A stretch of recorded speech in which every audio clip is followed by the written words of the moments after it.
নবী আলাইহিসসালামের কাছে গরিব এবং অভাবী সাহাবীরা বিভিন্ন সময় বিভিন্ন অনুযোগ নিয়ে আসতেন। ইয়া রাসূলুল্লাহ, ধনী সাহাবীরা তারা তো টাকা পয়সা আছে, দান সাদাকা, হজ, উমরা, নানান ইবাদতবন্দি করতে পারে টাকা দিয়ে, আমরা পারি না, আমাদেরকে কিছু আমল শিখাই দেন যাতে তাদের উপরে আমরা অগ্রসর হয়ে যেতে পারি তাদের চেয়ে।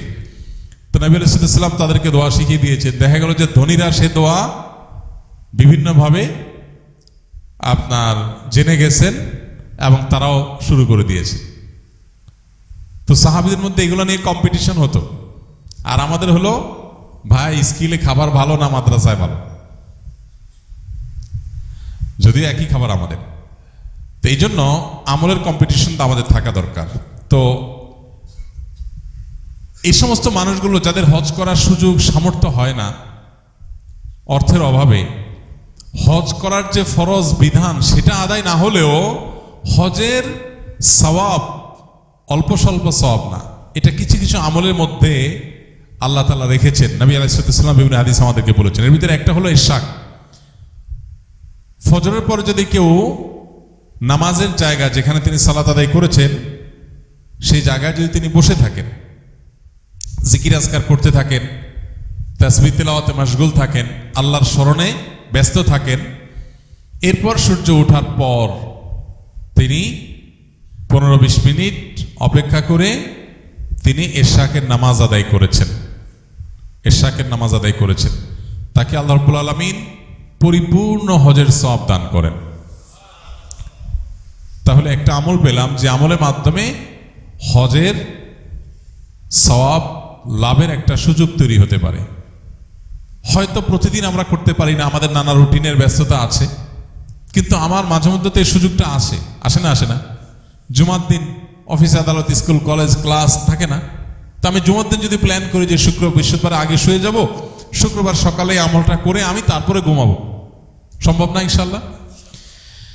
দ্বিতীয়ত, ফজর নামাজের জন্য যদি কেউ মসজিদে যায়, ফজরের গুরুত্ব বুঝে কোনো পুরুষ মসজিদে ফজর নামাজ আদায় করবার জন্য গমন করলো, তাকে আল্লাহ রাব্বুল আলামিন এই যে কষ্ট উপেক্ষা করে, শীতের সময় শীতের কষ্ট, গরমের সময় ছোট রাত, এই ছোট রাতে ঘুম কোরবানি করে যথাসময়ে উঠে খুব এহতেমামের সাথে যথাসময়ে মসজিদে চলে গেল, এই ফজরের জন্য মসজিদে যাওয়ার এই স্যাক্রিফাইসটা যে করলো, আল্লাহ তাকেও হজের পরিমাণ সওয়াব দান করেন।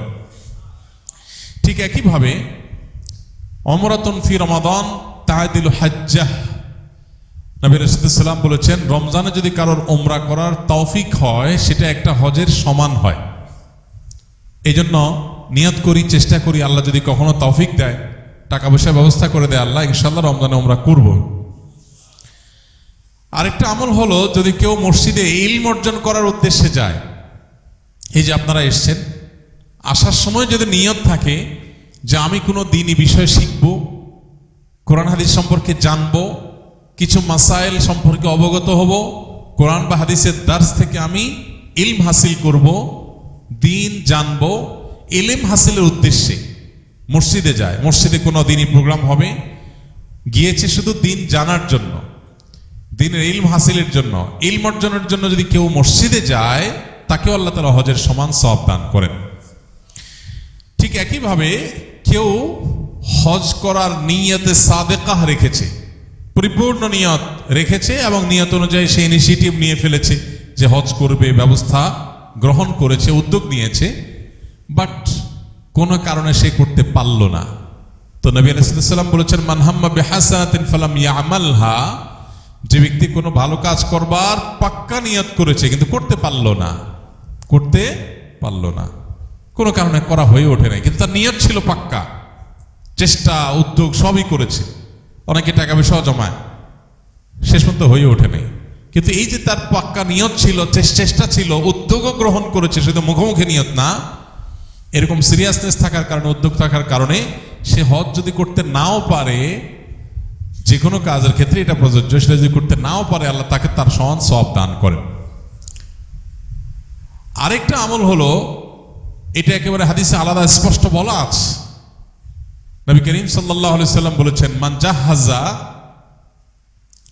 যে ব্যক্তি প্রস্তুত করে দিবে কোন গাজিয়ান আল্লাহর রাহের কোন যোদ্ধাকে, কোন মুজাহিদকে আল্লাহর রাহে জিহাদের জন্য বের হবে, তার জন্য যা ব্যবস্থা দরকার সেটা ব্যবস্থা করে দিয়েছে। আও হাজ্জান, অথবা কোন হজ যাত্রীর হজে যাওয়ার ব্যবস্থা করে দিয়েছে, আল্লাহ কাউকে আর্থিক সঙ্গতি দিয়েছে, সে ব্যবস্থা করে দিয়েছে। অথবা কোন রোজাদারকে ইফতার করিয়েছে। অথবা এই যে আল্লাহর রাহে জিহাদে গেল বা হজে গেল, সেই মানুষগুলোর অগোচরে তাদের পরিবারের দেখভাল দেখাশোনা এটা করেছে। এই কাজটা আমরা অনেকেই করতে পারবো নাকি? যে হজে গেছে একজন, তার ফ্যামিলির লোকজনের যাতে অসুবিধা না হয় তাদের বলে রাখা, যে কিছু হলে বলবেন, আমি খেদমত করতে রাজি আছি, চেষ্টা করলেন করার জন্য। এই কাজটা করা যায় না অনেক ক্ষেত্রে, আলহামদুলিল্লাহ। এটা অনেকটা টাকার উপর নির্ভরশীল না সব সময়। এই কাজগুলো যারা করবে, হাদিসে আসছে নবী আলাইহিস সালাম বলেছেন, তাদেরকে এই কাজগুলো করনেওয়ালারা করে যে সওয়াব পাবে, এই কাজগুলোর সহযোগিতায় নেমে সেই সওয়াব পাওয়া যাবে। তার মানে হজে যাওয়া ব্যক্তির ব্যবস্থা করে দিলে কিংবা তার পরিবারের দেখভালের দায়িত্ব নিলে এর মাধ্যমে আল্লাহ তাআলা হজের সওয়াব দিবেন ইনশাআল্লাহ। আল্লাহ আমাদের সবাইকে বাইতুল্লাহর হজ ছাড়া যেন মৃত্যু না দেয়।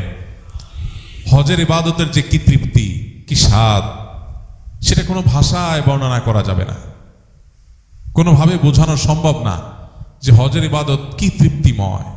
আল্লাহ যাকে তৌফিক দিয়েছে সে শুধু বলতে পারবে।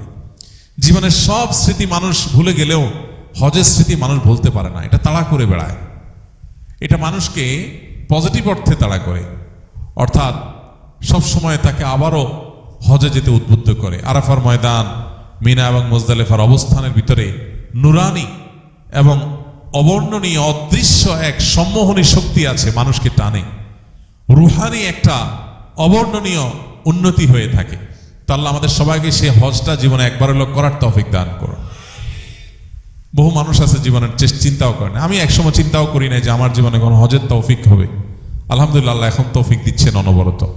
তো আল্লাহ কখন কাকে তৌফিক দিবেন সেটা আল্লাহ ফয়সালা করেন। আমরা নিয়ত করব, চোখের পানি ফেলবো, দোয়া করব। হজ যাত্রীরা হজে যাচ্ছে, আমরা যেতে পারছি না, আমরা দোয়া করব, আল্লাহ আপনি হজে যাওয়ার ব্যবস্থা করে দেন, আজকে না আবার অন্য কোনো সময়। আমি প্রথম হজে গিয়ে আরাফাতের ময়দানে আল্লাহর কাছে, আরাফাতের ময়দানের দোয়া মিস হয় না, দোয়া কবুল হয়। তো আমি আল্লাহর কাছে দোয়া করেছিলাম, আল্লাহ আমার আব্বা এবং আম্মার হজ করানোর আমার খুব ইচ্ছা, কিন্তু আমার সে শক্তি সামর্থ্য নাই, একজনকে করানোর টাকাও আমার কাছে নাই, আপাত দৃষ্টিতে সে টাকা আসার কোনো রাস্তাও নেই, কিন্তু তোমার খাজানায় তো অভাব নাই, আমি চাই তোমার কাছে তুমি ব্যবস্থা করে দাও। দোয়া করছি, আমার কাছে হজ করাবার কোনো সামর্থ্য নাই, কিন্তু আমার খুব ইচ্ছা যে আল্লাহ আমার বাবা মা জীবদ্দশা আমি হজ করলাম, তাদেরকে হজ যেন করাইতে পারি। খুব দোয়া করলাম, খুব দোয়া করে আসলাম, দেশে আসলাম হজ করে। আসার পরে এক আল্লাহর বান্দা আমাকে বলতেছেন যে আঙ্কেল আন্টির কি পাসপোর্ট আছে? তাই বললাম না, থাকার কথা না, থাকলো আব্বার আছে মনে হয়, আমার থাকার কথা না। বলছে দুইটা একটু বানান, আমার একটু ইচ্ছা ওনাদের দশজন হজ করার। ও প্রথমবার হচ্ছে আব্বারটা শুধু। এরপরে আমেরিকা থেকে এক আল্লাহর বান্দি উনি বলতেছেন যে আপনার আব্বা আম্মাকে হজ করানো আমার ইচ্ছা।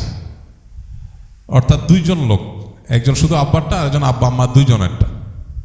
এবং পরবর্তী হজ আসার আগে আগে দোয়া কবুল হয়ে গেছে।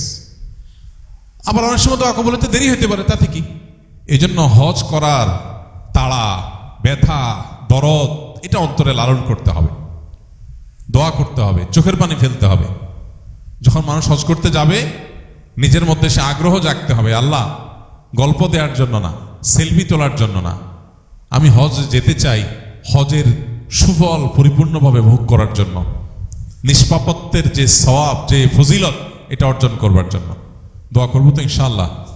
আল্লাহ রাব্বুল আলামিন আমাদের সবাইকে বারবার, একবার না বারবার বাইতুল্লাহর জিয়ারতের তৌফিক নসিব করেন। يا نفس إن لم تظفري لا تجزعي